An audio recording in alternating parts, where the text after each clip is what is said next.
ట్విస్ట్లు, జర్కులు, దెబ్బ మీద దెబ్బ, టర్న్లు, వెబ్ సిరీస్ చూస్తున్నట్టుగా ఉంది.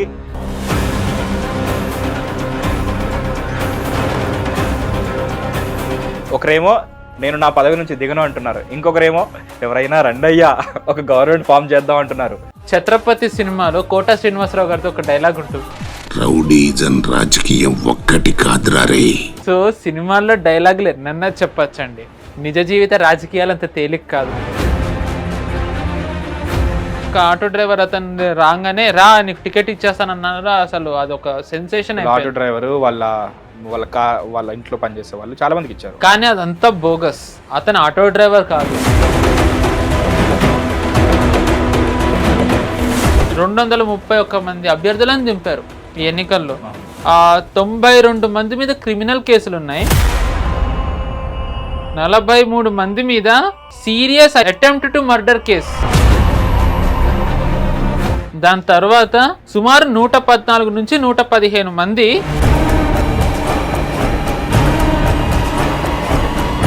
కొన్ని వీడియోలు ఆయన సభకు వచ్చిన జనాల మీదనే చెయ్యెత్తారు, దురుసుగా వ్యవహరించారు. నిజానికి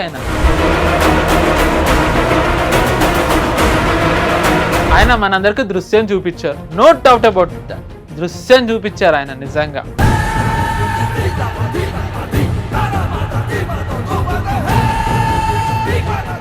హిట్ ప్రేక్షకులకు నమస్కారం, నేను మీ మహేష్. ట్విస్ట్లు, జర్కులు, దెబ్బ మీద దెబ్బ, టర్న్లు, వెబ్ సిరీస్ చూస్తున్నట్టుగా ఉంది.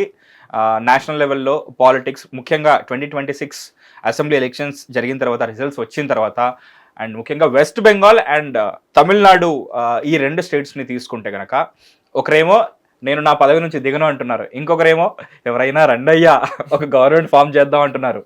ఇప్పటికి 2 సార్లు టీవీకే విజయ్ తలపతి గవర్నర్ని 2 సార్లు కలిసి వచ్చారు.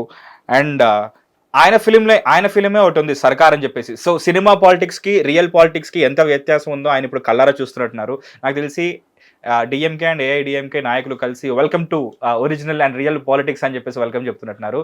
సో ప్రస్తుత పరిస్థితిని, అసలు టీవీకే విజయ్ గవర్నమెంట్ ఫామ్ చేయబోతున్నాడా, అతని బలం ఏంటి, బలహీనత ఏంటి, ఇవన్నీ కూడా పొలిటికల్ అనలిస్ట్ పవన్ శ్రీ హర్ష గారితో చర్చిద్దాం. Sir, welcome to hit studio once again. Thank you for having me. It is always a pleasure with discuss.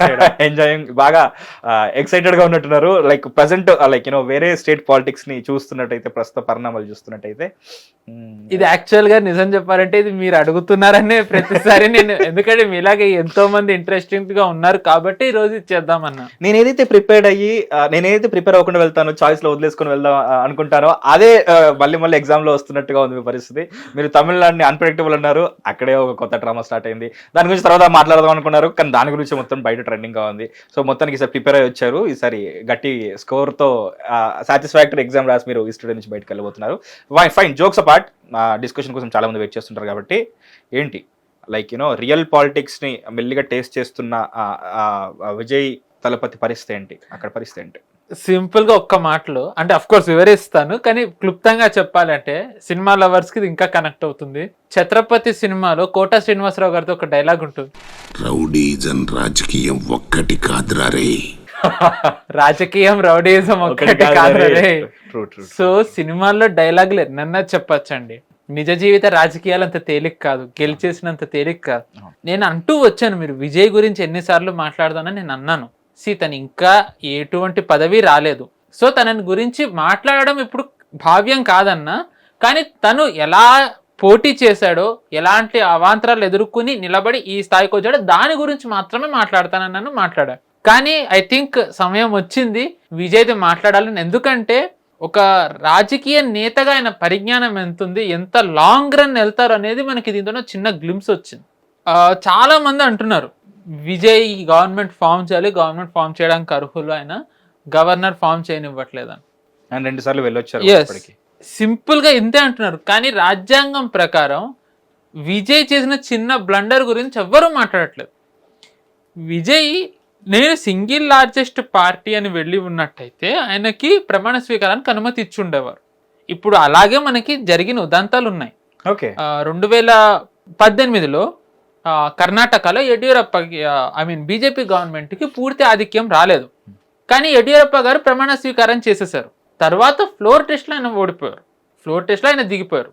So వీళ్ళు ఏమంటున్నారు అంటే అలాగా ఫ్లోర్ టెస్ట్ మేము చేసుకుంటే మమ్మల్ని ప్రమాణ స్వీకారం ఇవ్వాలి కదా అంటున్నారు. అలా చెయ్యాలంటే విజయ్ గవర్నర్ కి ఇచ్చిన లేఖలో నేను సింగిల్ లార్జెస్ట్ పార్టీ అని క్లెయిమ్ చేయాలి. ఆయన అక్కడి వరకే చేసుంటే అయిపోయేది. కానీ ఆయన ఏమన్నారు, నేను ఒక కూటమి గవర్నమెంట్ నడపబోతున్నాను, నా దగ్గర 118 మంది బలం ఉందని అన్నారు. ఓకే, 118 మంది ఏరి? నువ్వే కదా నాకు లేఖ ఇచ్చావు. 118 మంది ఏరా? 118 మంది నువ్వు ఇచ్చిన లేఖ ప్రకారం అడుగుతున్నాను, నేనేం కొత్తగా ఎడిట్ చేయలేదు. కరెక్ట్.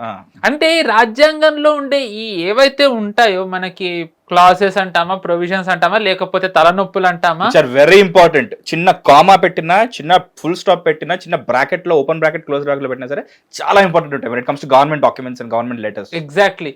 సో ఇది తెలియక అందరూ కూడా గవర్నర్ ఏదో అడ్డుకట్ట వేసేసారు, గవర్నర్ ఏదో చేసేస్తున్నారు. రెండోది బీజేపీ కూడా అంత తేలిగ్గా అధికారంలో లేనప్పుడు, అధికారం వాళ్ళకి రావట్లేదు అన్నప్పుడు వాళ్ళు కూడా చేస్తారు. అమిత్ షా గారు స్వయంగానే అన్నారు, నేను రాజకీయాలు చేస్తాను భయ్, నేనేం మడికట్టుకుని కూర్చోవాలా అని అన్నారు అమిత్ షా గారు. ఒకసారి రాజకీయ పార్టీ అయినప్పుడు రాజకీయాలు చేస్తారు కదా ఎవరైనా, తప్పేముంది? అది చేయడానికి పూనుకున్నాకే దిగుతారు. కరెక్ట్. కానీ ఇక్కడ సమస్య ఏంటంటే వాళ్ళకి అవసరం లేకుండా అన్ని విజయ చేసుకుంటూ వెళ్తున్నాడు. దురదృష్టవశాత్తు బీజేపీ వాళ్ళకి ఏంటంటే, నాకు తెలిసి ఈ పుష్కర కాలంలో వీళ్ళిద్దరు మోదీ గారు, అమిత్ షా గారు కేంద్ర నాయకత్వంలోకి వచ్చిన తర్వాత చాలా పెద్ద చేంజ్ వాళ్ళ ప్రమేయం లేకుండానే జరిగిపోతుంది ఒక రాష్ట్రంలో. వాళ్ళు ఏమి చేయకుండానే, నిజానికి వాళ్ళు ఏదో ఇక్కడ మనం ఏదన్నా చేద్దాం రాజకీయం అంటే అది లేకుండా విజయ్ లేఖ ద్వారానే మొత్తం రాజకీయం జరిగిపోతుంది. సో ఇక్కడ విజయ్ చేసిన ఒక్క మిస్టేకే ఇప్పటివరకు ప్రమాణ స్వీకారం చేయకుండా ఉండడానికి కారణం. సరేనండి, ఏమంటారు, పార్టీ పెట్టిన అతి తక్కువ స్పాన్ లో సీఎం అయిన ఎన్టీఆర్ తర్వాత రెండో స్టార్ గా విజయ్ వెలిగాడు. And at the same time అసలు ఆయన కూడా ఎక్స్పెక్ట్ చేస్తుంటారు ఎంత లైక్ సింగిల్ లార్జెస్ట్ పార్టీగా ఆయన గెలుపు ఉండబోతుందని. ఆ విజయోత్సాహంలో ఏదో తడబడ్డాడు, ఏదో చిన్న లెటర్ ఇచ్చాడు. ప్రస్తుతం ఉన్న పరిస్థితుల్లో ఇప్పుడు ఆయన అసలు ఏం చేయాలి, అతని దగ్గర ఎంతమంది తక్కువ ఉన్నారు, ఇంకా మిగతా వాళ్ళు రావాలంటే ఏం చేయాలి, బద్ధ శత్రువులైన ఏఐడిఎంకే డిఎంకే కలిసి కూటమి ఫామ్ చేస్తే ఏంటి పరిస్థితి? ఏఐడిఎంకే కలిసినా సరే వాళ్ళకి అంత బలం లేదు. నెంబర్ 1, ఐ డోంట్ థింక్ వాళ్ళకి అంత బలం ఉందని నేను అనుకోవట్లేదు. నెంబర్ 2, మీరు ప్రభుత్వం ఏర్పాటు చేయడానికి ఏం జరగాలని అంటున్నారు విజయ్ సైడ్ నుంచి. నా కన్సర్న్ ఏంటంటే దీంట్లోనే ఇంత బ్లండర్ చేసిన విజయ్ ఫ్యూచర్ లో ఇంకా ఆయన ఎన్ని చేస్తారు? ఇప్పుడు రాజకీయాల్లో తప్పులు జరుగుతాయి, రాజకీయ నాయకులు తప్పులు చేయకూడదు, వాళ్ళు తప్పులు చేయకూడదు. అంటే రాజకీయ నాయకులు తప్పులు చేయొచ్చు, ప్రభుత్వంలో ఉన్న వాళ్ళు చేయకూడదు. Let me rephrase it like this. రాజకీయ నాయకులు తప్పు చేస్తే కేవలం వాళ్ళ వరకే పరిమితం, ప్రభుత్వం తప్పు చేస్తే అది ప్రజలు అనుభవించాలి. ఆల్రెడీ విజయ్ వాగ్దానాలు చాలా మంది ఒక 3 సిలిండర్లు ఎల్పిజి సిలిండర్ 6 ఫ్రీ సిలిండర్లు ఒక్కటి 1000 రూపాయలు, ఈ లెక్కన 2000 కోట్లు అవుతుంది. ఒక జోక్ ఏముందంటే విజయ్ ఆ ఎల్పిజి సిలిండర్స్ ఏదైతే ఆయన పథకంలో పెట్టారో అది అమలు చేయాలి అంటే స్ట్రేట్ ఆఫ్ హార్మూజ్ తెరిపించడం కాదు, ఇరాన్నే ఇన్వైట్ చేసేయాలని అంటున్నారు. సో తమిళనాడులో ఇలాంటి పథకాలు సర్వసాధారణం. నేను పథకాల గురించి కూడా మాట్లాడలేదు. నేను అంటుంది ఏంటంటే ప్రభుత్వం ఏర్పాటు చేయడంలో లేఖలోనే ఆయన అపరిపక్వత బయటపడ్డప్పుడు పాలనలో ఇంకెలాంటివి బయటపడతాయి? నేను ఇప్పటివరకు మాట్లాడన్నా చూద్దామని. సో సాడ్, నిజంగా ఇది తొందరగా మాట్లాడాల్సి వచ్చేస్తుందని నేను అనుకోలే. అగైన్ దీన్ని బట్టి ఇంకా ఆయన మొత్తం రాజకీయ ప్రస్థానం ఉంటుందంటే అలా కూడా కాదు. ఒకవేళ ఆయన ఓపిక్గా ఉండి నేర్చుకుంటే గనక మేబీ ఇప్పుడు పవన్ కళ్యాణ్ గారిని ఎలా అయితే చూస్తున్నామో ఆయన అలా ఉండొచ్చు, అవకాశం ఉంది. బట్ ఇప్పుడైతే అండ్ ఇంకొకటి విజయ్ గారి గురించి ఇంకా మాట్లాడే ముందర ఇంకొకటి, రాజకీయ నాయకులు ఎవరైనా సరే ముందర చేయాల్సింది గెలిచిన తర్వాత ఏం చేయాలి? ప్రజలకి ధన్యవాదాలు తెలపాలి. నన్ను గెలిపించినందుకు, నాకు ఇంత ఇచ్చినందుకు, ఓటేసినందుకు, పోలింగ్ బూత్ వరకు వచ్చినందుకు, నా పార్టీ గుర్తుని ఎంచుకున్నందుకు థ్యాంక్ యూ అని చెప్పి ఒక press note, social media post, addressing people is like the basic thing. వీడియోను. మోదీ గారు అయితే ఎప్పుడు బీజేపీ కార్యాలయానికి వెళ్తారు, జాతీయ పార్టీ కాబట్టి ఓకే. కనీసం ఈ ప్రాంతీయ పార్టీ అనకూడదు మనం. ఇక్కడ మిస్టేక్ ఏంటంటే కుటుంబ పార్టీలు ఇలా అన. విజయ్ది ఇంకా ఇప్పుడే వచ్చింది కాబట్టి ఆయనది మనం ఏ బ్రాకెట్ లోకి వెయ్యలేము. అప్పుడే ఇంకా వాళ్ళ ఇంట్లో వాళ్ళు కూడా ఏం తెలియలేదు కాబట్టి, నెపోటిజం ఇంకా ఇందులో ఇన్వాల్వ్ అవ్వలేదు కాబట్టి ఓకే, ప్రస్తుతానికి ఆ ముద్ర వేయకూడదు. విజయ్ కి నేను అది వెయ్యను. బట్ ఆయన ఇప్పటి వరకు నాకు తెలిసి ఆయన ధన్యవాదాలు ప్రజలకు తెలుపుతూ ఆయన ఒక్క నోట్ రిలీజ్ చేయలేదు, ఆయన మాట్లాడలేదు, నోట్ రిలీజ్ చేయలేదు, ఏమీ చేయలేదు. ఓకే, చేసినట్టున్నారే ఇక్కడ. I don't think. అంటే మోదీ గారికి అయినా రెస్పాన్స్ ఇచ్చారు, రాహుల్ గాంధీ గారికి ఇచ్చారు, బట్ ప్రజలకు ఆయన నోట్ ఇవ్వలే. బయటకు వచ్చి ఇదేదో చేశారు అంతే. Correct me if I'm wrong again. మా స్టార్ వచ్చేస్తే చాలండి. స్టార్ చేయొచ్చు, ఇప్పుడు ఆయన సీఎం చేయకూడదు. అదిగో మీరు సీఎం అనేసారు, మరి మీ వాక్ ఫలించి ఆయన సీఎం అయిపోయారంటే. ఆయన ఇప్పుడు అర్బన్ మినిస్ట్రీ అఫేర్స్ మినిస్ట్రీనో సినిమాటోగ్రఫీ మినిస్ట్రీనో పశుపాలక శాఖ ఆయనకి ఇవ్వరు కదా గెలిస్తే ఒకవేళ. సో ఆయన ముఖ్యమంత్రి అయిన ఫస్ట్ థింగ్ లేఖలో ఆయన అపరిపక్వత బయటపడింది, జనాలకు అభివాదం తీయకపోవడం. మరి ఆయనకి చెప్పలేదా, తెలీదా, ప్రస్తుతం ఉన్న పరిస్థితులు ఆయనకు అది తట్టలేదా, మరి ఏమీ తెలియదు ఇంకా.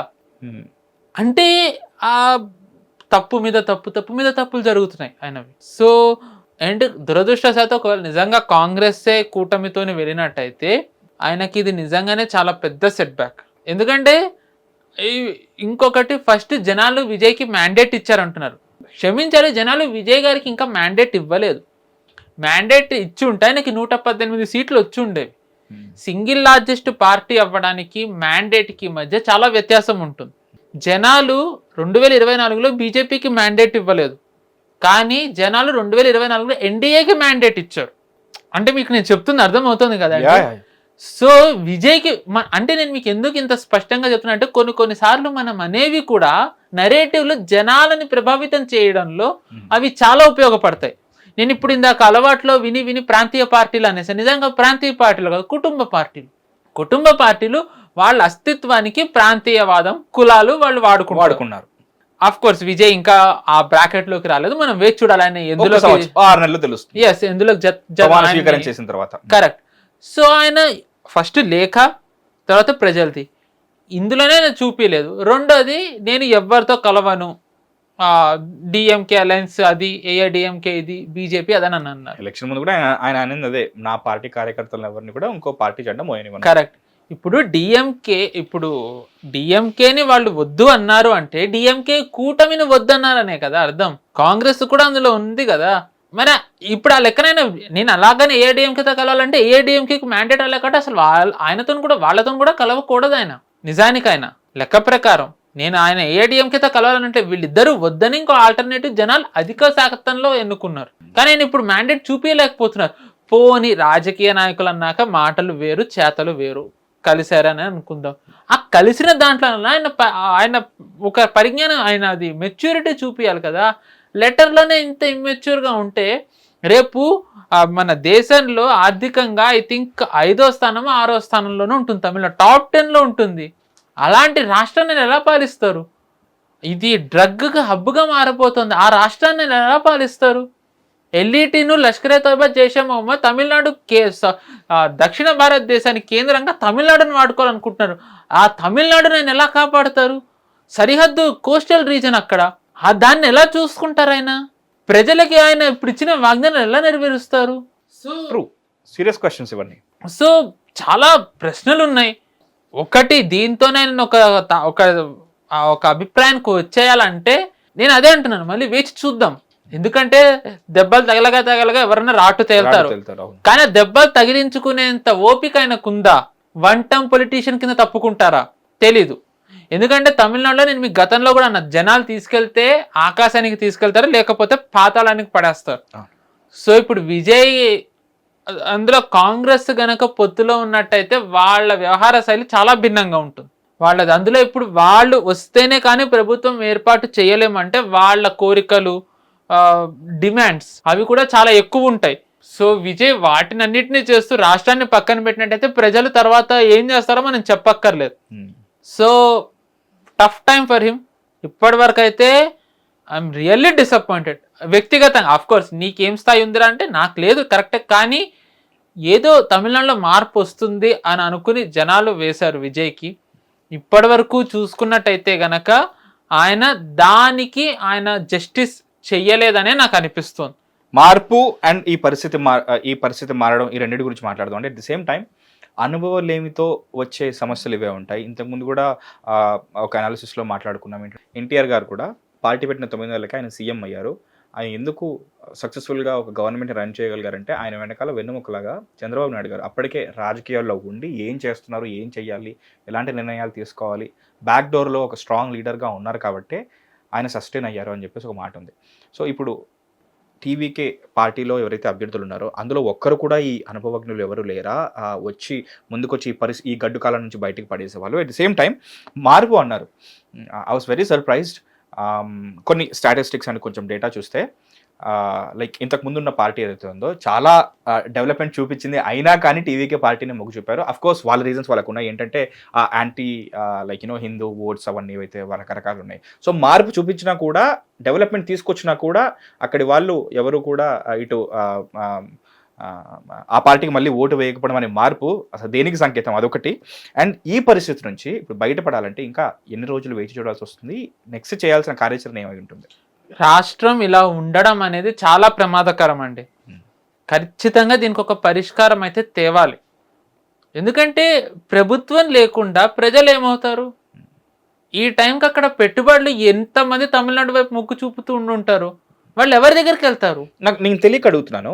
ఒక 1 వీక్ అనుకుందాం ఫర్ ఎగ్జాంపుల్, గెలిచి ప్రమాణ స్వీకారం చేయాల్సిన ఈ టైంని ఒక 1 వీక్ అనుకుందాం. ఒక 1 వీక్ టైంలో లైక్ ప్రభుత్వాన్ని సరిగ్గా నడిపించే ఆ వ్యవస్థ ఆగిపోతే ఏ డిపార్ట్మెంట్స్కి ఇబ్బంది అవుతుంది? అంటే కేర్ టేకర్ గవర్నమెంట్ ఉంటుందండి. వాళ్ళు ఏంటంటే మామూలు అన్ని ఏవైతే ఫంక్షనింగ్ ఉంటాయో జనాలకి అంటే కొత్త పథకాలు ప్రకటించడం, సో ఇలాంటివి ఏమన్నా కొత్త ఇంప్లిమెంటేషన్, ఇప్పుడు మీకు చెప్పినట్టుగా ఎంఓయూలు ఇలాంటివన్నీ వాళ్ళు చెయ్యలేరు. హైపోథెటికల్లీ నేను ఒక ఉదాహరణ చెప్తున్నాను. ఎస్, అంటే ఇప్పుడు మామూలుగా జనాలకి ఏమైనా పథకాలు అమలులో ఉన్నవి వాళ్ళకి నిధులు వెళ్ళాలి, ఓకే వెళ్ళొచ్చు. సో కొత్త రిబ్బన్ కటింగ్లు అవి వద్దు. నేను ఉదాహరణ చెప్తున్నాను. ఇప్పుడు మనకు తెలిసిందే ఇప్పుడు సెమీ కండక్టర్స్ అనేవి ఎంత ఇంపార్టెంట్గా ఉన్నాయో. ఉదాహరణకి ఒక సంస్థ సెమీ కండక్టర్ ప్లాంట్ తమిళనాడులో పెట్టాలని అనుకుంది. వాళ్ళు ఇప్పుడు ఎంతకాలం ఎదురు చూస్తారు? ఒక వారం రోజులు ఆగండి సార్, పరిస్థితి కొలిక్కొచ్చేస్తుంది సార్. వారం అయిన తర్వాత కూడా రాలేదు సార్, ఇంకొక వారం ఉంటారా? అంటే వాళ్ళకు కూడా దేశ పరిస్థితులు అవగతం అవుతుంటాయి కదా. వాళ్ళకి అనవసరం కదండి, అది వాళ్ళకి అనవసరం కదా. అంటే నేనే కనుక ఒక బిజినెస్ మెన్ పాయింట్ ఆఫ్ వ్యూలో చూస్తుంటే లైక్ ఐ విల్ వెయిట్ అండి. ఎందుకంటే అరే 2026 అసెంబ్లీ ఎలక్షన్స్ అవుతున్నాయి, let the government settle down, అప్పుడు నాకు బెటర్ ఆప్షన్స్ ఉంటాయి ఏ స్టేట్లో పెట్టాలని అని చెప్పేసి నేనైతే ఆగుతాను. అలా ఆగరా అని. కానీ స్టేబుల్ ప్రభుత్వం ఉన్న చోటే పెట్టుబడులు వస్తాయి. ఇప్పుడు వాళ్ళ కళ్ళ ముందే కనబడుతుంది స్టెబిలిటీ లేదని. ఓకే, స్టెబిలిటీ ఇప్పుడు నేను ఎందుకు ఇంత విజయ్ గురించి నేను ఇప్పుడు మాట్లాడాల్సి వస్తుంది అంటే, ప్రభుత్వం ఏర్పాటు చేసినా అక్కడ పెట్టుబడులు ఎంతవరకు విజయ్ తెప్పేయగలరు అనేది కూడా ఒక ప్రశ్నే ఉంటుంది. అండ్ నేను సెల్లు చూసానని తప్పుగా అనుకోవద్దు. నేను ఇందాక మీరు ఆయన అభ్యర్థులు అన్నారు కాబట్టి నేను ఒక డేటా కలెక్ట్ చేశాను అనమాట. సో చాలా మంది సినిమాల్లో మనం చూపించినట్టుగానే ఒక ఆటో డ్రైవర్ అతను రాగానే నీకు టికెట్ ఇచ్చేస్తానన్నారు. అసలు అదొక సెన్సేషన్. ఆటో డ్రైవర్ వాళ్ళ ఇంట్లో పనిచేసే వాళ్ళు చాలా మందికి ఇచ్చారు, కానీ అదంతా బోగస్. అతను ఆటో డ్రైవర్ కాదు. ఎందుకంటే ఎన్నికల ఎఫిడవిట్లు ఇస్తారు కదా, ఎన్నికల ఎఫిడవిట్ ఇచ్చిన దాంట్లో అతనికి ఆటో కాదు, అతనికి ఒక పెద్ద విదేశీ కారు ఉంది. అతనికి ఆస్తే సుమారు కొన్ని లక్షల కోట్లలోనూ ఉంది. ఓకే, సో అండ్ ఇంకొకటి అండి, ఆయన 231 మంది అభ్యర్థులను దింపారు ఈ ఎన్నికల్లో. దాంట్లో సమీక్ష చేసినట్టయితే 92 మంది మీద క్రిమినల్ కేసులు ఉన్నాయి. ఓకే, 43 మంది మీద serious IPC charges, attempt to murder case 43 మంది మీద. దాని తర్వాత సుమారు 114 నుంచి 115 మంది డిఎంకే, ఏఐడిఎంకే, కాంగ్రెస్ నుంచి వచ్చిన వాళ్ళు. ఓకే, సో ఇది చాలా ఆసక్తిగా ఉంది నిజంగా అంటే మార్పు తీసుకొస్తాను అని, మార్పు తీసుకొచ్చారో లేదో తెలియదు కానీ మోసం అయితే చేశారు విజయ్. ఈ విధంగా రాజకీయాలు మరి మెల్లిగా స్టార్ట్ చేసినట్టే కదండి మరి. ఓ రకంగా నిజంగా కరెక్ట్ మీరంటే అనిపించింది. నిజంగా రాజకీయాలు బాగానే నేర్చుకున్నారు ఆయన. మరి ఇక్కడ ఈ తప్పులు ఎందుకు జరిగాయో తెలియదు. మరి ఆయనే చేశారా, ఆయన ద్వారా ఎవరన్నా చేయించారో తెలియదు. కానీ అంటే చూడండి ఎంత తెలివి. ఇప్పుడు మామూలుగా బీజేపీ బెంగాల్లో ఒక పని మనిషికి టికెట్ ఇచ్చారు. అవును, ఆమె గెలిచారు కూడా. ఆవిడ గెలిచారు. గుజరాత్లో ఇటీవల స్థానిక ఎన్నికలు జరిగాయి. ఆ స్థానిక ఎన్నికల్లో ఏదో ఒక ఊరిలోని బీజేపీ కార్యాలయంలో టీ పెట్టుకునే వాళ్ళకి టికెట్ ఇస్తే అతను అభ్యర్థిగా పెడితే అతను గెలిచేశాడు స్థానిక ఎన్నికలు గుజరాత్లో. కానీ మనం ఇవన్నీ పట్టించుకోం, సాధారణంగా ఇది ఎవరు పట్టించుకోరు. కానీ విజయ్ది రాగానే ఇది అందరూ ఒక రకంగా అందరూ దీని మీద దృష్టి సారించడం మొదలుపెట్టారు. ఎందుకు అంటే విజయ్ నేను మార్పు తెస్తానన్నాడు, దీనితోనే మార్పు మొదలైందని అనుకున్నారు. తీరా అలా ఆటో డ్రైవర్ అన్న అతనికేమో ఆస్తుంది. సగం 114 నుంచి 115 మంది ఏఐడిఎంకే నుంచి డిఎంకే నుంచి కాంగ్రెస్ నుంచి వచ్చిన వాళ్ళు, 40 మంది మీద అటెంప్ట్ మర్డర్ కేసు ఉంది. ఇంకా కొంతమంది అయితే ఇంకా వాళ్ళ మీద ఉన్నవి వాళ్ళు ప్రకటించలేదు. నిజానికి ఇప్పుడు వాళ్ళది రద్దు కూడా చేయొచ్చంట. అండ్ ఇంకొకటి, వీటి పైన నవ్వుతున్నానని తప్పుగా అనుకోద్దా, అంటే ఆయనది పరిస్థితి చూస్తే ఎలా ఉందంటే, ఆయన ఇప్పుడు 2 ప్లేసుల నుంచి పోటీ చేశారు, ఒక ప్లేస్ రాజీనామా చేయాలి ఆయన, అంటే ఒక సంఖ్య తగ్గుతుంది. సో అంటే టిపికల్లీ చెప్పాలంటే విజయ్ కేజ్రీవాల్ ఎలా అయితే మోసం చేశాడో అలా చేశారు విజయ్. సో ఐ థింక్ మరి అట్లీస్ట్ గెలవడానికి మోసం చేస్తే పర్లేదు, పాలించేటప్పుడు ప్రజలను మోసం చేయకుండా ఉంటే అంతే చాలు. సో మోసం చేసామా, మభ్యపెట్టామా, ఆమ్ ఆద్మీ పార్టీ కేజ్రీవాల్ కూడా కొన్ని రోజులు గవర్నమెంట్లో ఉన్నారు కాబట్టి, సో విజయ్ సంగతి ఏంటో చూద్దాము. ఇప్పుడు మీరు అన్నారు, నాకు ఇప్పుడు కొంచెం ఇది ఆసక్తికరంగా ఉంది. నిజంగా ఒక ఆటో డ్రైవర్ని ఆయనకి టికెట్ ఇచ్చి ఆయన్ని ఆ పర్టికులర్ నియోజకవర్గంలో నించోబెట్టి మొత్తానికి గెలిపించారు అని చెప్పేసి. సో దీని గురించి క్వశ్చన్ రాకుండా ఉండదు, ఎందుకంటే ఇప్పుడు మీరే నాకు చెప్తున్నప్పుడు మీరు ఒక ట్రస్ట్ వర్తీ సోర్స్ నుంచే చూసి చెప్పుండొచ్చు. రేపొద్దు నాకు క్వశ్చన్ వస్తుంది, అలా ఎలా ఆయన ఆటో డ్రైవర్ అయ్యారు, అసలు అది ఇప్పటివరకు ఎవరు ఎందుకు ప్రశ్నించలేదు అనేది అంటే విజయ్ది వేవ్ ఎక్కడికి వెళ్ళిందంటే, అసలు నేను అనుకోవడం ఇది ఇలాగ చూడాలి అనేది కూడా ఎవరికి తట్టినట్లేదు. అంటే ఒకవేళ అది తీసినా, ఎందుకంటే ఆయన భార్యది బయట పెట్టినా సరే ప్రభావం చూపించలేకపోయారు. అవును, ఆయన సభకి వచ్చిన జనాలు పోయారు, ఆయన సమంగా వ్యవహరించకపోవడం వలన జనాలు పట్టించుకోలేదు. కొన్ని వీడియోలు ఆయన సభకి వచ్చిన జనాల మీద చెయ్యెత్తారు, దురుసుగా వ్యవహరించారు. నిజానికి ఆయన విజయ్ మ్యాన్ హ్యాండిల్డ్ అని, లేకపోతే విజయ్ రూడ్ బిహేవియర్ అని కొట్టినట్టయితే ఎక్స్లో వస్తుంది సభల్లో ఆయన వ్యవహరించిన తీరు. ఓకే, నేను వెంటనే ఇప్పుడు ఆ ఫుటేజ్ అంతా తీస్తాను నేను. కాబట్టి అంటే సో ఆయనది ఎన్నికలప్పుడు ఆయన వేవ్ ఎక్కడికి వెళ్ళిందంటే, ఎవ్వరు వీటి మీద దృష్టి పెట్టలేదు, పెట్టినా దాని ప్రభావం చూపించలేదు. రాజకీయాల్లో ఐ థింక్ ఐ హోప్ ఈ వర్డ్ వాడచ్చు, హనీమూన్ పీరియడ్ అది అంటారు. ఐ థింక్ దురదృష్టవశాత్తు ఆయనకు అయిపోయినట్టే అనిపిస్తుంది. ఎందుకంటే ఇంక ఇప్పటి నుంచి మొదలు పెడతారు, స్టార్ట్ అవ్వకముందే ఎండ్ అయిపోయింది. భాయ్ అయితే షురూ హోనే సే పహలే ఖతం హో గయా, shortest honeymoon period ever. Okay, hit TV app, ఇందులో short news, live news, entertainment shows, movies, digital magazines తో పాటు మీ జిల్లా వార్తలను కూడా ఫ్రీగా చూడొచ్చు. ఇంకెందుకు ఆలస్యం, వెంటనే హిట్ టీవీ యాప్ ని డౌన్లోడ్ చేసుకుని ఫ్రీగా ఎంటర్టైన్మెంట్ పొందండి. Hit TV app, hit TV app, please download hit TV app. Hit TV app ని ఫ్రీగా డౌన్లోడ్ చేసుకొని ఎంజాయ్ చేయండి. మీకు నచ్చిన ఎంటర్టైన్మెంట్ కోసం హిట్ టీవీ యాప్ ని ఫ్రీగా డౌన్లోడ్ చేసుకొని ఎంజాయ్ చేయండి. హిట్ టీవీ యాప్ ని డౌన్లోడ్ చేసుకుని ఆస్వాదించండి, ఆశీర్వదించండి. ఇంతమంది సెలబ్రిటీలు హిట్ టీవీ యాప్ ని డౌన్లోడ్ చేసుకోండి అని చెప్తున్నారంటే ఎంత మంచి యాప్ ఆలోచించండి. అమెరికా అమెరికా అమెరికా అమెరికాలో చదవాలనుకునే వాళ్ళకి విశ్వసనీయమైన పేరు మన శౌర్య కన్సల్టెన్సీ. UK లో 1 year masters, UK లో 1 year masters, 2 years work permit up to 5 years visa. Contact Saurya Consultancy. Contact 89851 89851.